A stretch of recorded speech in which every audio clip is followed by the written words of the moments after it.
बिस्मिल्लाहिर्रहमानिर्रहीम, अस्सलाम वालेकुम। आप देख रहे हैं हेड ऑन और मैं हूं मुनीब फारूक। आज अब से कुछ देर पहले आज़ाद कश्मीर के अंदर मुजफ्फराबाद में पाकिस्तान मुस्लिम लीग नून का एक बड़ा जलसा हुआ, जिससे पाकिस्तान मुस्लिम लीग नून के कायद मियां नवाज शरीफ और उनकी साहबजादी वज़ीर आला पंजाब मरियम नवाज शरीफ साहिबा ने खिताब किया। बिलावल भुट्टो जरदारी साहब की जो एक बड़ी जारहाना तकारीर का सिलसिला जारी है, वो तनकीद कर रहे हैं, हुकूमत के ऊपर सवाल कर रहे हैं, हुकूमत से अकाउंटेबल ठहरा रहे हैं पाकिस्तान मुस्लिम लीग नून की वफाक के अंदर मौजूद हुकूमत को। वहीं आज बड़ा आहिस्ता से उनको एक जवाब दिया गया, लेकिन कोई एग्रेशन नज़र नहीं आई टोन के अंदर पाकिस्तान मुस्लिम लीग नून की जानिब से। पाकिस्तान मुस्लिम लीग नून की वफाकी काबीना के एक अहम मेंबर ख्वाजा आसिफ साहब भी बिलावल भुट्टो जरदारी साहब के इन लफ्जी हमलों को वेल लेफ्ट कर रहे हैं और उनका ख्याल ये है कि वो अपनी जमात के लिए और या अपनी हुकूमत के लिए कोई मसाइल खड़ा करना नहीं चाहते।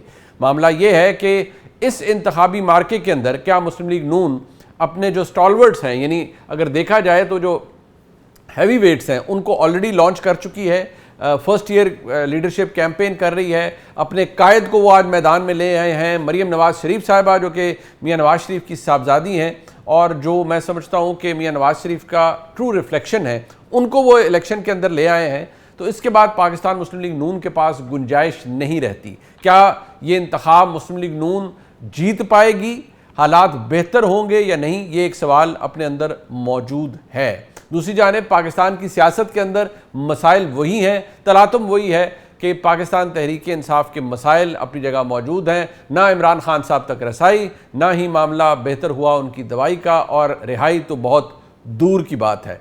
अगर मफाहमत नहीं काम कर रही तो क्या मुज़ाहमत से पाकिस्तान तहरीक इंसाफ कुछ हासिल कर पाएगी? और अब कहने वाले तो ये भी कहते हैं कि सूरत हाल कुछ ऐसी आ गई है कि बातचीत का सिलसिला ख़त्म हो चुका है और अब ये रास्ता नहीं रहा। लेकिन अगर लोग ही नहीं निकलते, लोग जिसे पाकिस्तान तहरीक इंसाफ खुद कहती है कि अवाम निकल आए, और अगर अवाम नहीं निकलते तो क्या फिर यही मुकद्दर है फ़िलहाल इमरान खान साहब की सियासी जमात का कि वो इस तरह के छोटे छोटे एहतजाज करते रहें, लेकिन कोई बड़ा एहतजाज करने में वो नाकाम नज़र आते हैं। इसी पर बात करेंगे और चंद अहम मौज़ूआत है उस पर बात होगी। हमारे साथ मौजूद हैं शफ़ीउल्लाह जान साहब, सूबाई वज़ीर इत्तलात हैं खैबर पख्तूनख्वा के।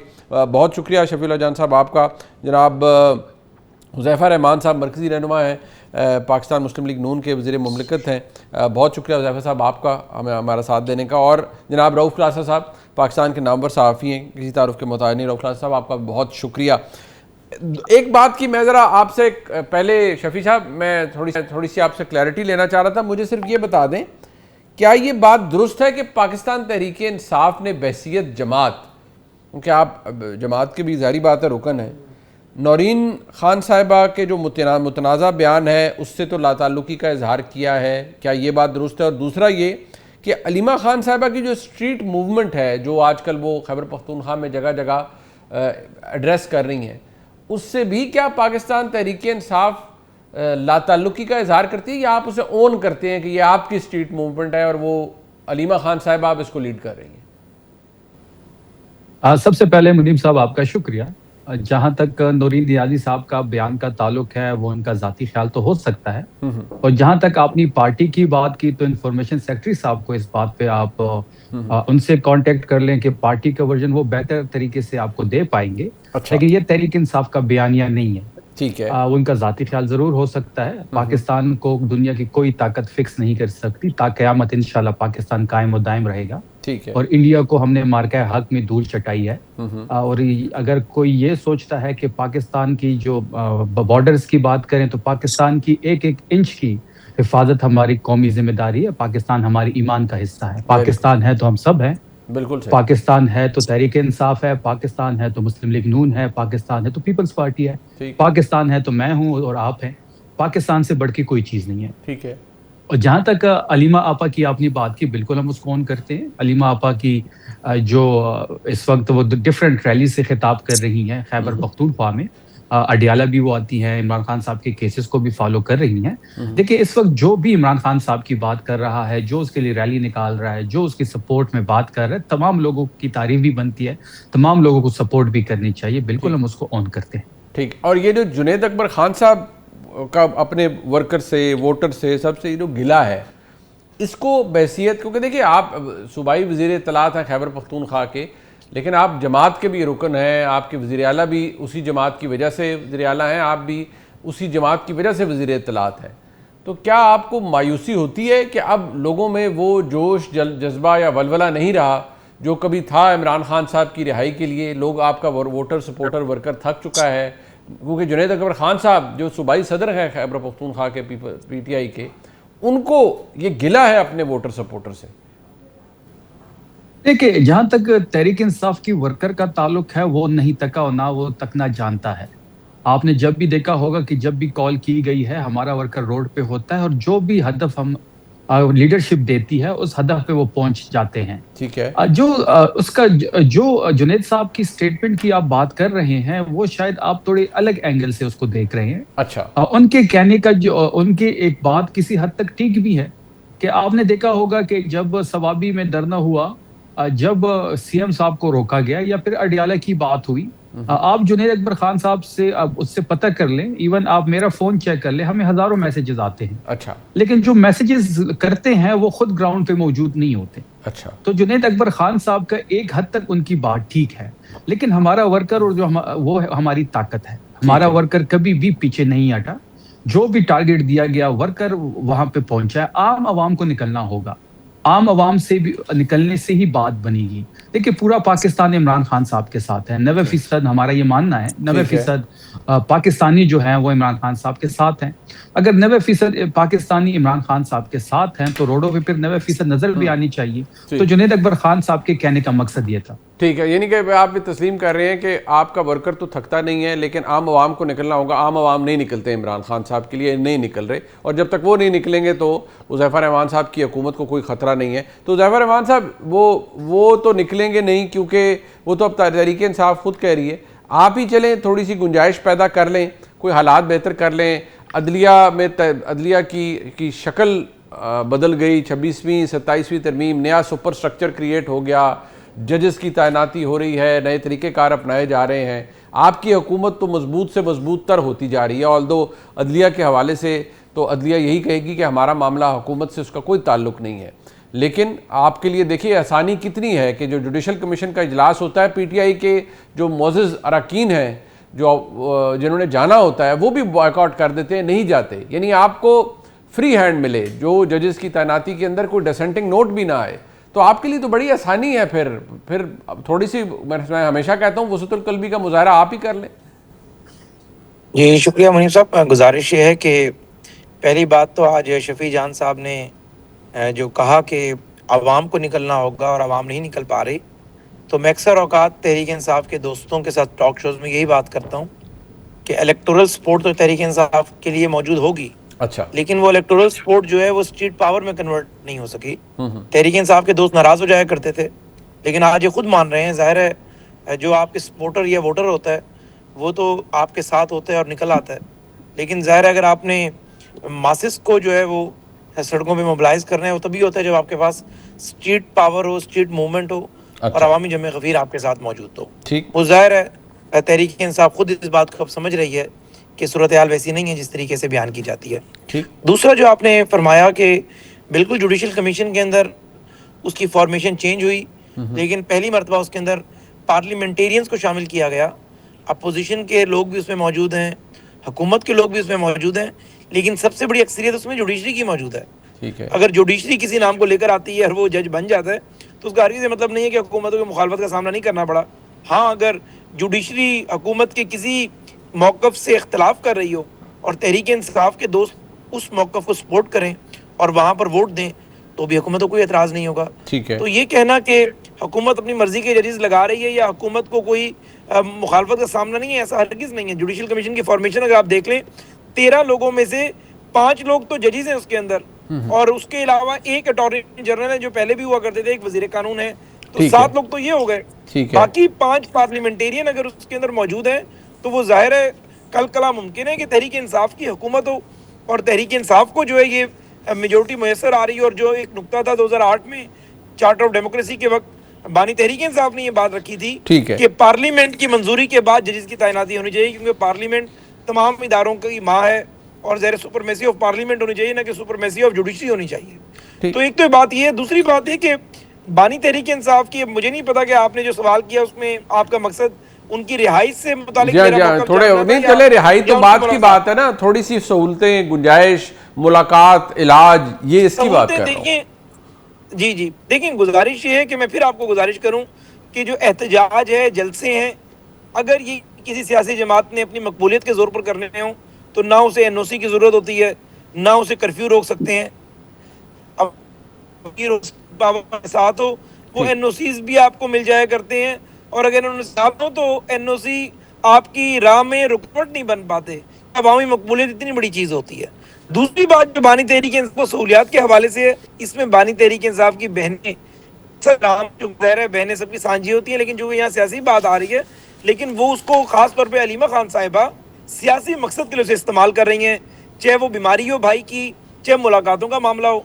अब हमें तहरीक इंसाफ के दोस्तों ने ही बताया था, शफी जान साहब या बाकी दोस्तों से पता चला ठीक टॉक है, शोज के जरिए कि भाई नौरीन नियाजी साहिबा को मुलाकात के लिए कहा गया था। तो ठीक भाई है, अगर मुलाकात के लिए आपको किसी ने कन्वे कर दिया था, ठीक तो है, तो आप फिर भी अपनी तरफ जरा रिजिडिटी को कम करते और मुलाकात कर लेते। अच्छा चले, लेकिन नहीं, मैं क्योंकि इसके जब ऊपर अलीमा थोड़ा सा, खान साहिबा को ये अंदाजा थोड़ा सा मैं इसको आगे जब लेके अलीमा चलता हूँ। खान साहिबा को ये पता चला, आखिरी बात, जी, अलीमा खान साहिबा को जब अंदाजा हुआ कि अगर हमारी मुलाकात हो गई एक भी बहन की और वेलबींग उसने जान ली, जो हमने बयानिया एक बनाया हुआ है कि सॉलिटरी कन्फाइनमेंट में रखा हुआ है और सूरत हाल ऐसी है, वो सारा बयानिया हमारा दब जाएगा, तो उन्होंने कहा नहीं, हम भाई से मिलते नहीं है, इनडायरेक्ट वे में हमें उनकी वेलबींग पता चल रही है, और ठीक, यूं उन्होंने उस ये जो आपने फरमाया हुदैफा साहब, ये अपनी जगह, मैं एक बात जो, ठीक है, फैमिली भी सियासत ठीक है, ठीक है, मैं जरा इसको नहीं थोड़ा दे सा दी। आगे लेके चलूंगा। मैं क्लासेस साहब एक बात, पहले तो हम इस बात को डिसाइड यहाँ जरा, ये मैं चाहूंगा आप अपना ओपिनियन देखिए, बताइएगा हमें कि ये बात तो अब खुद तहरीक इंसाफ ने मान ली,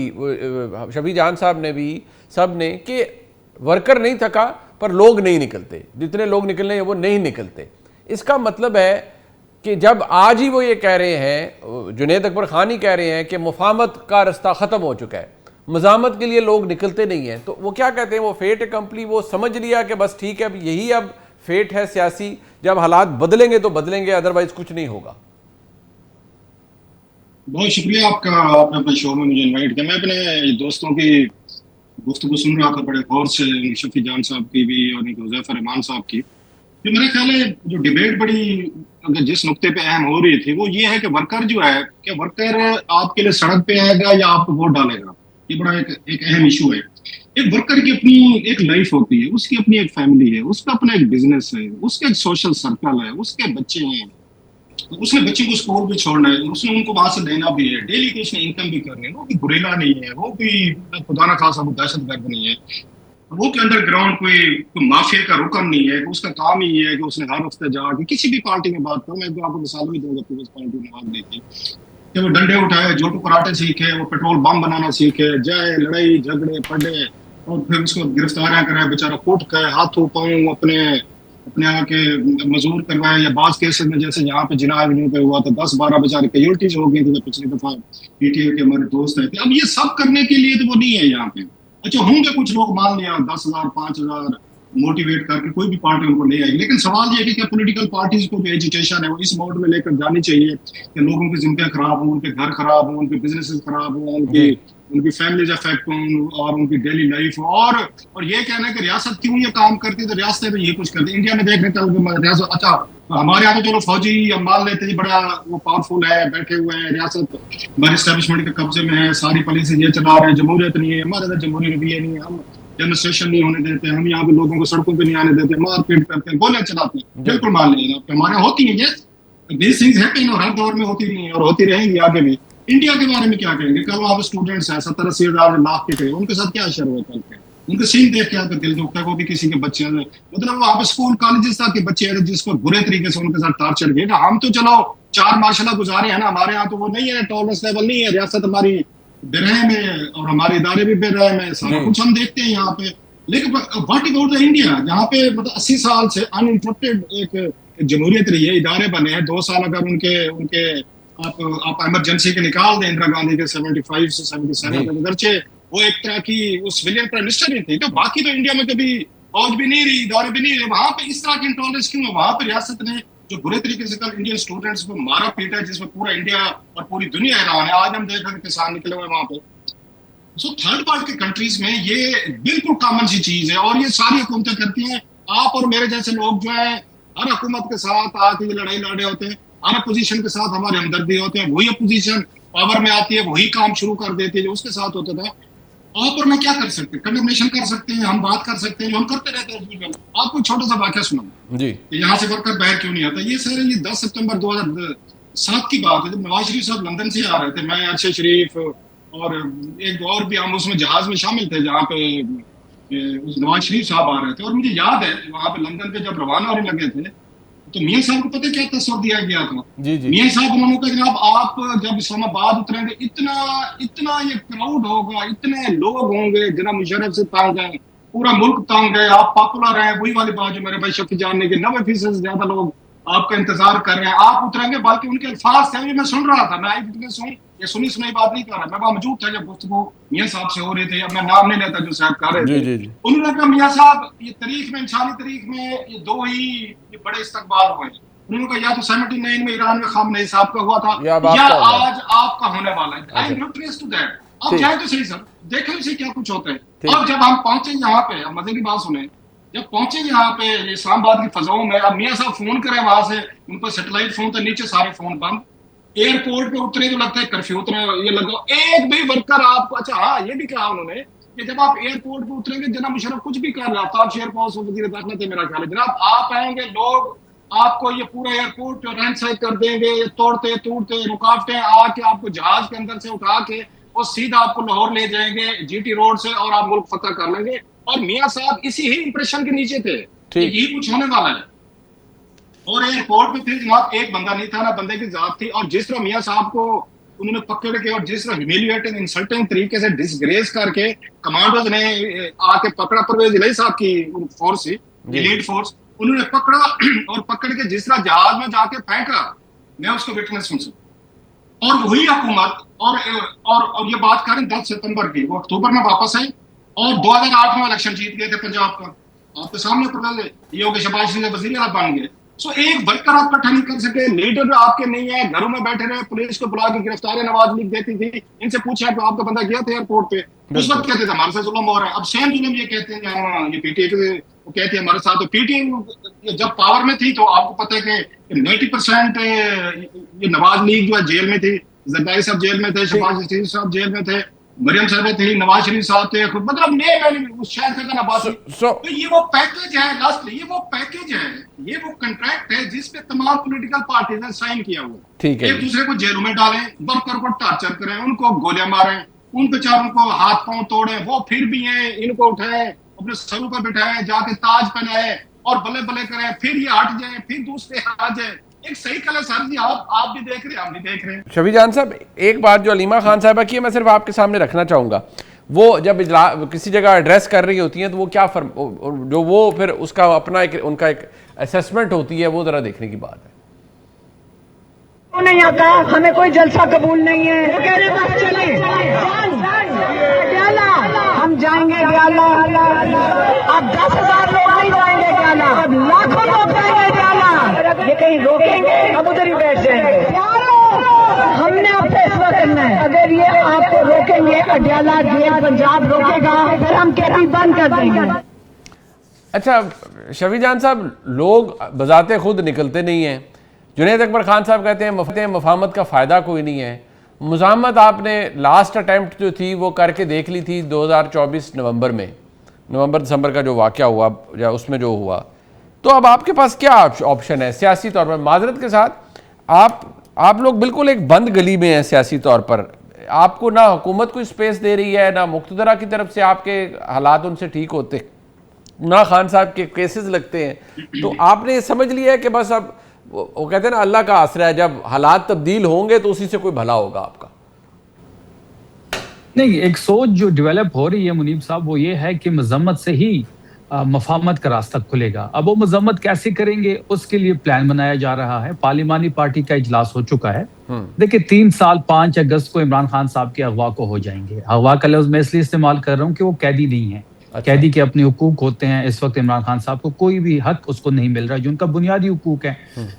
तभी सहूलत नहीं मिल रही, जाती डॉक्टर की रसाई नहीं है। बहनों से मुलाकात बंद मैं है, वैसे बच्चों से आप बात कथा नहीं हो कलामी होगी, एक बात कहूँ, आप माशाल्लाह हमारे भाई हैं, आप प्रोग्राम में तशरीफ लाते हैं। मैं अगर आपके अपने क्लिप सिर्फ हमारे प्रोग्राम के इस हवाले से चलाऊँ ना, तो पिछले 5 से 6 महीने के अंदर आपने कहा प्लान बन रहा है, वो प्लान आज तक उसकी कोई शक्ल सामने नजर नहीं आई कि आपकी जमात क्या प्लान बना रही है। देखिए मुनीब साहब, एक बात समझनी होगी। देखिए ये लोग अक्सर ये मेरे ऊपर, ये आप ही एक किस्म का नुक्ताचीनी इसको कह सकते हैं इन अ गुड वर्ड्स, अच्छा या आप वो कर सकते हैं, आपको जी। हक है, आप एंकर हैं जी बाकी हमारे पार्टी के अंदर लोग भी ये बात करते हैं कि शफी जान साहब जब भी टीवी पे जाते हैं तो वो यही बात करते हैं। देखिए मैं डिसीजन मेकर तो नहीं हूं ना, अब ये समझना होगा। ठीक। अब जो डिसीजन मेकर है, डिसीजन तो उसने लेना है। अब मेरे पास तो डिसीजन मेकर मैं नहीं हूं, मेरे पास वो पावर नहीं है कि मैं अब फैसला लूं। फैसला साज पार्टी के अंदर कोई और लोग हैं, अब वो जो फैसला करते हैं मैं मीडिया पे आके वही बयान करता हूं। ठीक है। अभी भी मेरी गौहर साहब से बात हो रही थी, सलमान अकरम राजा साहब से मेरी बात होती है। पार्लिमानी पार्टी का इजलास हो चुका है, वहां पे 5 अगस्त को जो है वहां से तहरीक के आगाज का दिन है। इंशाल्लाह पूरा एक प्लान रखा जाएगा। अचकजई साहब से मशावरत हो रही है, अलामा साहब से मशावरत हो रही है। अब वहां से जो चीज कन्वे होती है मैं तो उसी अकॉर्डिंग आपसे बात करता हूँ। डिसीजन मेकर मैं नहीं हूं। अगर आप मेरे पे ये नुक्ताचीनी करेंगे तो ये ज्यादा होगी थोड़ी सी। मैं आप पे नुक्ताचीनी नहीं कर रहा, मैं आपको सिर्फ ये अर्ज कर रहा हूँ। मैं आप पे मुझे पता है आपकी बात ठीक है। हाँ, मैं ये कह रहा हूँ कि ऑब्वियसली आपकी जमात क्या कर रही है कि 5-6 महीने हो गए हैं। अगर उन्होंने कोई फैसला लिया होता तो आपने हमें बता दिया होता। आप भी क्या इंतजार ही कर रहे हैं कि भाई लें फैसला ताकि मैं आगे बताऊं? देखिए इख्तियार जिसके पास है, इख्तियार उसने किसके पास है वैसे शफी भाई, ये तो आप बता दें कि इख्तियार किसके पास है कि ये करना है या ये नहीं करना है। देखिए इख्तियार जो है वो आप फिर सुहेल अफरीदी साहब को दे दें पूरा। अच्छा। और फिर रिस्पॉन्सिबिलिटी भी दे दें, अथॉरिटी भी दे दें, डिसीजन मेकिंग भी दे दें। ओके। और फिर आप तहरीक भी देख लें और इंशाल्लाह फिर आप देख लें कि इमरान खान साहब कैसे रहा होते हैं। अच्छा। अथॉरिटी और रिस्पॉन्सिबिलिटी, देखिए अथॉरिटी और रिस्पॉन्सिबिलिटी होगी तो बात आगे बढ़ेगी। ठीक। देखिए इस वक्त तो चकदई साहब के पास से अथॉरिटी है और इमरान खान साहब ने अथॉरिटी उनको दी हुई है। ठीक। हमने तो मैंने पहले भी ये बात कही थी मुनीब साहब के, हमने तो अंदर पैगाम भिजवा दिया था कि हम बिल्कुल तैयार हैं। मैं अभी भी कहता हूँ कि खैबर पख्तूनख्वा की हुकूमत, अफरीदी साहब बिल्कुल तैयार है। जो प्लान दिया जाएगा आप देखेंगे कि लाखों लोगों को लीड करते हुए हम वहां पे पहुंचेंगे। हमारे एंड से कोई भी कमी नहीं होगी। हाँ, सिंध को भी, पंजाब को भी, बलूचिस्तान को भी अपनी जिम्मेदारी निभानी होगी। और मैं एक और चीज यहाँ पे दुरुस्त कर लूं, जैफा साहब मेरे भाई हैं, शायद उनके जहन से बात निकल गई हो। मैंने कभी भी ये बात नहीं कही। मैंने हमेशा यही बात की है कि नौरीन साहबा की मुलाकात इन्होंने नहीं करानी। मेरी जो स्टैंडिंग है वो ये है। अच्छा। कि आपने मुलाकात कोई नहीं करवानी नौरीन साहिबा की। ये यानी सारा फ्रॉड था। मीडिया में नहीं। देखिए मैंने कभी नहीं कहा कि एक बहन की मुलाकात की इजाजत थी और वो नहीं मिले। मैंने कभी भी ये स्टेटमेंट ऑन द रिकॉर्ड मेरी नहीं होगी। ठीक है। मैंने हमेशा यही कहा है कि आपने मुलाकात किसी की नहीं करवानी, हम तो वेलकम करेंगे। आपने नौरीन बीबी की मुलाकात करनी है, आपने बैरिस्टर सैफ की मुलाकात करनी है, आपने बैरिस्टर गौहर की मुलाकात करनी है, आपने सीएम साहब की मुलाकात करनी है, अलामा साहब की करनी है, चकजई साहब की करनी है, हमारे किसी कारकुन की करनी है, हम उसको वेलकम करेंगे।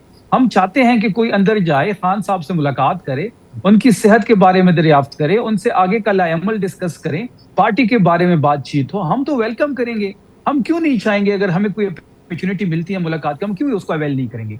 ओके। अच्छा, मैं इसको बिल्कुल एंड करना चाहूँगा। कासिम साहब, आज एक इंतखाबी मार्का, जारी बात है अब ये आज़ाद कश्मीर का है। मैं अभी देख रहा हूँ आज मियाँ नवाज शरीफ साहब, मरीम नवाज शरीफ साहिबा मुजफ्फराबाद में वो जलसे से उन्होंने खिताब भी किया, सब कुछ।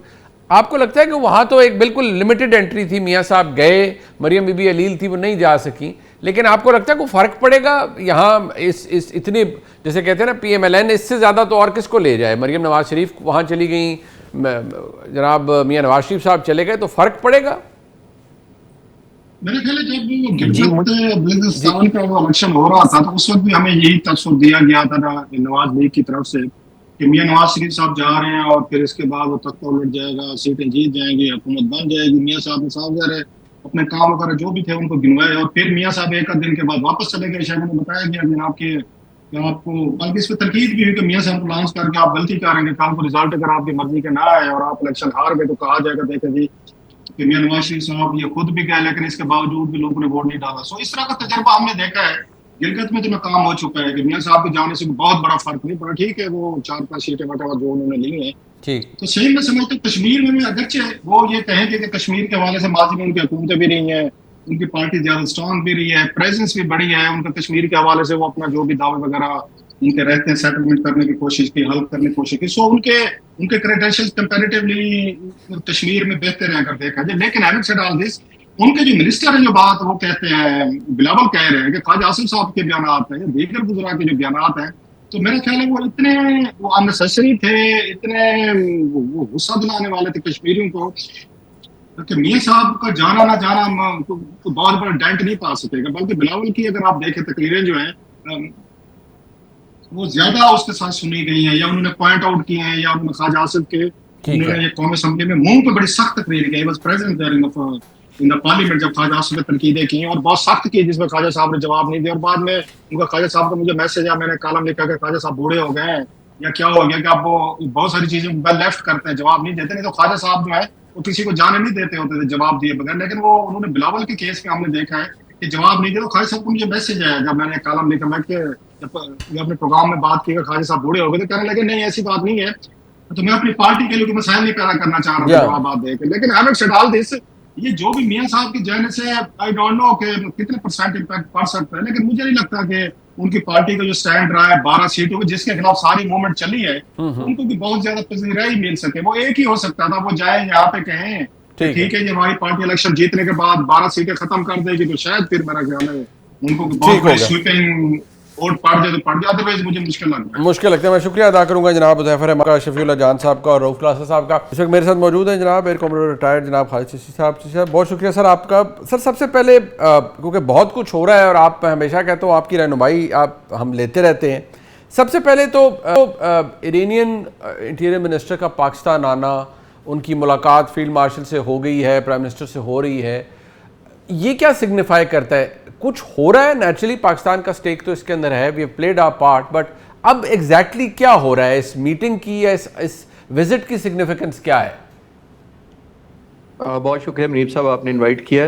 देखिए ऑफिशियली तो अभी कुछ नहीं पता, लेकिन हम स्पेकुलेट ये कर सकते हैं कि जाहिर है एक ऑब्लिगेटरी उन्होंने शायद समझा होगा कि अपना पॉइंट ऑफ व्यू पाकिस्तान को पुट अक्रॉस करें बाय सेइंग कि जो भी हो रहा है, जो लेटर ऑफ एस्केलेशन हमने देखा है, जंप अप की है, and I am sure Irani leadership चाहती होगी हम अपना पॉइंट ऑफ व्यू एक्सप्रेस करें पाकिस्तान को और कन्विंस करें कि जो इंटरप्रिटेशन MOU की ईरान ने की है वो उनके पॉइंट ऑफ व्यू से जस्टिफाइड है।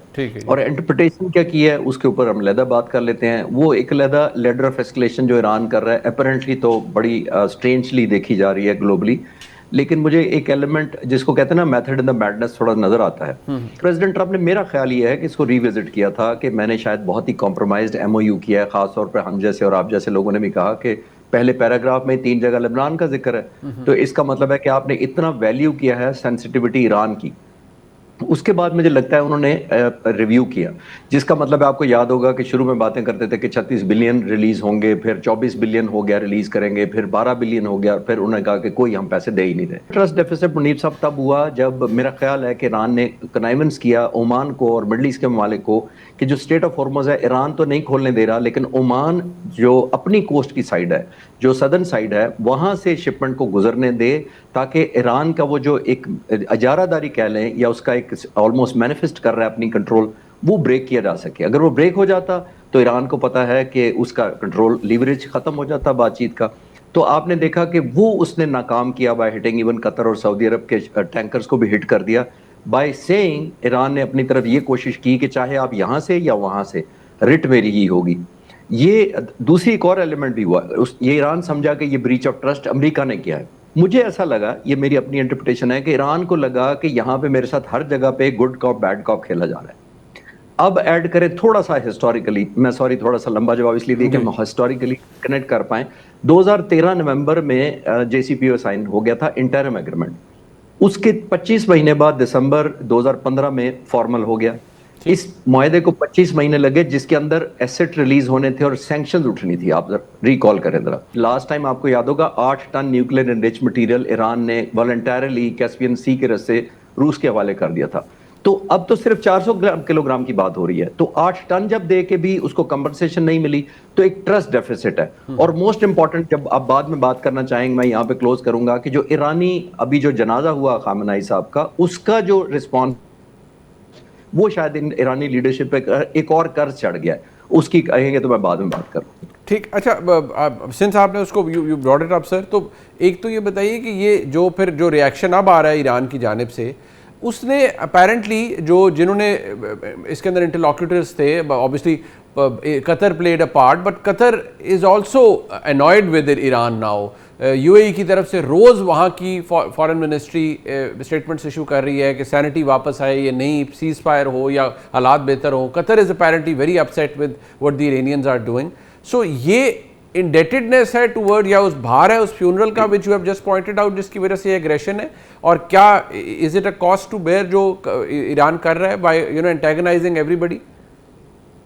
जी, मैं जनाजा से लिंक करके मैं दोबारा कनेक्ट करता हूं कतर पे। जी, जनाजा देखिए मुनीब साहब जो हुआ है वो जाहिर है कई मिलियन लोग थे, इसमें तो कोई शक नहीं है। ये एक ऑब्लिगेशन लीडरशिप पर, मुश्तबा खामनाई पर ये आई है। उन्होंने खुद भी कुर्बानियां दी, अपनी बीवी की, बहन की, बच्ची की, ये वालिद भी, और ये सारा देने के बाद ईरानियों ने एक एलिमेंट ऑफ सिंपथी उनकी तरफ एक्सटेंड किया, क्योंकि अहले तशी तमाम जो कुर्बानियां देने में जाहिर है बहुत प्राउड हैं, तो होना भी चाहिए। वो इन पर एक कर्ज हुआ, नंबर 1। दूसरा, आप एक और अग्ली करेंगे कि उससे पहले वालिद साहब उनके 36 साल से स्पिरिचुअल लीडर थे, उन्होंने कई सुदूर देखे होंगे और चले गए, लेकिन इनका इतना एक्सपीरियंस नहीं है। इन्होंने अपनी क्रेडिबिलिटी मुनीब साहब अर्न करनी है थ्रू दिस वॉर। जब ये जंग खत्म होगी तो डिपेंड करेगा कि मुज्तबा खामनाई साहब की कितनी एक्सेप्टेबिलिटी ईरानी लोगों में और ईरान से बाहर लेने वाले जो अहले तशी हैं उनकी नज़र में कितनी है। तो आई थिंक ये एक ऑब्लिगेशन है। अब आखिर में मैं कतर से इसलिए कनेक्ट करना चाहूंगा कि देखिए ईरान ने बुनियादी तौर पर यह मैनिफेस्ट किया है कि चाहे हमारा कोई दोस्त मुल्क, चाहे हमारा जो हमदर्द है वो करे, लेकिन स्टेट ऑफ हॉर्मोज पे जीरो टॉलरेंस है, क्योंकि ईरान को पता है कि ऐसा ये न्यू फाउंड लीवरेज है कि आने वाली कई दिहाइयों में इस पोजीशन पे ईरान मेरा नहीं ख्याल कभी आ सकेगा। जिसका मतलब ये है 20,000 अपने टारगेट्स तबाह करवा लिए, मुख्तलिफ किस्म की अलग बात हो सकती है। दूसरी तरफ president Trump most unpopular president है वॉर पॉइंट ऑफ व्यू से। तीसरा, वर्ल्ड इकोनॉमी हॉस्टेज बनी हुई है। चौथा, इन्होंने जो मैनिफेस्ट कर दिया स्टेट ऑफ हॉर्मोज का अपने हाथ में, ये रोजाना करना बड़ा चैलेंजिंग होता है। तो ये सारी डायमेंशन को कन्वर्ज करें तो ईरान उसको वैल्यू एडिशन में कन्वर्ट करना चाहता है। मैं उसको सपोर्ट नहीं कर रहा, मैं एनालाइज करना चाह रहा हूँ। एक वर्ड ऑफ कॉशन के साथ मैं ये सवाल का जवाब क्लोज करूंगा कि ईरान जब ये कर रहा है लेडर ऑफ एस्केलेशन, ये बाज दफा आपको फायदा दे देती है मिलिट्री स्ट्रैटेजी में और इस तरह कॉन्फ्लिक्ट रेजोल्यूशन में, बाज दफा बैकफायर भी कर जाती है, क्योंकि ईरानी ये जो सारे ऑफेंस हो रहे हैं, जाहिर है अमेरिका पर बहुत प्रेशर है, प्रेसिडेंट ट्रंप पर बहुत प्रेशर है, इजराइल का खास तौर पर, और वो ये कह रहे हैं कि जब आपके 50,000 ट्रूप्स इस एरिया में मौजूद हैं, आप अभी भी सुपर पावर हैं, तो आप एक ऐसा वन टाइम सबक सिखा दें। तो मेरा ख्याल है ये वो गेम ऑफ नर्व और ब्रिंकमैनशिप की स्ट्रैटेजी चल रही है कि कौन पहले ब्लिंक करता है। राइट, अच्छा, अब obviously coming to this part जहाँ हूसियों की तरफ से अटैक हो रहा है या ऑब्वियसली थ्रेटन किया जा रहा है, फिर वो कह रहे हैं कि जी हम बहरी नाकाबंदी कर देंगे, and we are concern because अगर आबनाए हुर्मुज़ के अंदर एक अलहदा स्टेट ऑफ हुर्मुज़ के अंदर अलहदा प्रॉब्लम है, बाबुल मंदब 20-22 किलोमीटर्स की स्ट्रिप है, एज यू सर नो, अगर उसको भी क्लॉक कर दिया जाता है तो it would lead to a serious problem. ये it is another escalation, another problem, because बहुत से जो हम देखते हैं लोगों के ज़हनों में ये सवाल है कि ये एक कॉन्फ्लिक्ट हम ईरान और अमेरिका का तो समझने की बहुत से दोस्त कोशिश कर रहे हैं, ये क्या is it connected to this conflict के ईरान पेट्रनाइज करता है हुसियों को and they are somehow exporting them और helping them to attack Saudi Arabia? ये मुनीब साहब बहुत अच्छा सवाल है। वो इसलिए कि देखिए बुनियादी तौर पर यूक्रेन रूस की जंग ऑलमोस्ट 5.5 साल से हो रही है, दुनिया को कोई खास कंसर्न नहीं है, क्योंकि डायरेक्टली दुनिया इफेक्ट ही नहीं हुई। हम खबरों में सुन लेते हैं और थोड़ी देर बाद भूल जाते हैं कि क्या डेवलपमेंट हुई है, लेकिन ये एक ऐसी जंग थी जिसने एक न्यू फाउंड लीवरेज दिया ईरान को स्टेट ऑफ हॉर्मोज की शक्ल में। अब जब ये मिला है, जैसे मैंने कहा कि हर 2 साल 4 साल बाद एक लॉन मोइंग की तरह वो अमेरिका आके एक मशीन चला दे, इनकी बिल्डिंगें तबाह कर दे, मिसाइल टेक्नोलॉजी तबाह कर दे। ईरान को ये पता है इट इज आइदर नाउ और नेवर, बिकॉज वो मेरा नहीं ख्याल, और ऊपर से मैंने आप पिछले सवाल के जवाब में अर्ज किया कि लीडरशिप एलिमिनेट हुई है, वो एक एंगर और रिवेंज एलिमेंट बहुत ज्यादा एडेड है इस वक्त लड़ाई के अंदर। ठीक, और आपको लगता है कि हमारी जो पोजीशन है, पाकिस्तान की ऑब्वियसली जो पोजीशन है इस पूरे मामले के अंदर, अब ये जो एक I would say renewed attacks हैं या इतनी एस्केलेशन है हमारी तरफ से, एक शुरू में मैंने देखा कि पाकिस्तान की जानिब से शायद रीच आउट किया, पाकिस्तान की फॉरेन मिनिस्ट्री ने एक स्टेटमेंट इशू किया, but there is no more an aggressive diplomacy, कुछ शटल नहीं हो रहा कि यहाँ से कोई पाकिस्तान से जा रहा है ईरान या कोई अमेरिका से रब्ता हो रहा है. Have we officially taken a back seat to this conflict, या is there something that is happening but it's not before the cameras और it's not in the public eye? देखिए, पहले थी एक रूटीन जिसको एक नॉर्मल जंग कहते हैं, जिस तरह की जंगें होती हैं. अब ऐड हो गया है एक एलिमेंट ऑफ एंगर, एक एलिमेंट ऑफ डिस्ट्रस्ट और ज्यादा हायर लेवल पे चला गया है. और ऑन टॉप ऑफ दैट इस वक्त ये हो गया है, जब पहले जंग हुई थी तो एक वॉर ट्रॉफी नजर नहीं आती थी. ओवरऑल था कि न्यूक्लियर होगा, रजीम चेंज होगी, होसीज प्रॉक्सीज को ब्रेक लगेगी, state of Hormuz one of them. अब मुझे लगता है कि स्टैंड अलोन जो स्टेट ऑफ हॉर्मुज का कंट्रोल ले गया वो जंग जीत गया. तो वो अमेरिका पर भी बड़ा प्रेशर है और ईरान पर भी बड़ा प्रेशर है कि ये स्टेट ऑफ हॉर्मुज मेरा है, अमेरिका का छुड़वाने के लिए और ईरान का रिटेन करने के लिए. उसको ज़हन में रखते हुए मैं ये समझ रहा हूँ कि ये बुनियादी तौर पर अब क्योंकि ऑप्टिक्स हो गई है तो शायद जितनी एफर्ट हो रही है, गिव अप डेफिनेटली नहीं किया होगा पाकिस्तान ने, लेकिन ये मुझे लगता है कि अब क्लोज डोर ज्यादा कॉन्फिडेंशियलिटी के साथ कि जो इस वक्त मानेगा कि मैं मुज़ाकरात कर रहा हूँ वो पोजीशन ऑफ वीकनेस शायद डिस्प्ले करेगा पॉसिबली. तो इसको ज़हन में रखते हुए मेरा ख्याल है दोनों ममालिक एंगेज जरूर हैं. प्रेसिडेंट ट्रंप ने आपने देखा है कि उन्होंने नफरत का एलिमेंट जंग में खुद ही डाल दिया जब उन्होंने इतने शहीद किए. सो मच सो कि उन्होंने बहरी जहाज़ों का कहा कि हमने कैप्चर नहीं किए, हमें डबोने में मजा आता है. तो अब जो लोग ईरान के हैं वो समझते हैं कि ये जंग हमारी हुकूमत के खिलाफ नहीं है, ये ईरान की सर्वाइवेबिलिटी की जंग है. इसी वजह से आपने देखा कि ऑप्टिकली कोई डिक्लेरेशन होगी भी नहीं और मेरा ख्याल है क्लोज डोर डेफिनेटली मूवमेंट्स हो रही होंगी, पाकिस्तान एक्टिव पार्टिसिपेट कर रहा होगा. लेकिन जब तक मीनिंगफुल रिजल्ट नहीं आते मेरा ख्याल है दोनों साइडें नहीं मानेंगी इसको. ठीक, बहुत शुक्रिया जनाब, इसी समय हमारे साथ मौजूद थे. प्रोग्राम आपने देखा, जिसका फीडबैक जरूर दीजिएगा. देखने का बहुत शुक्रिया.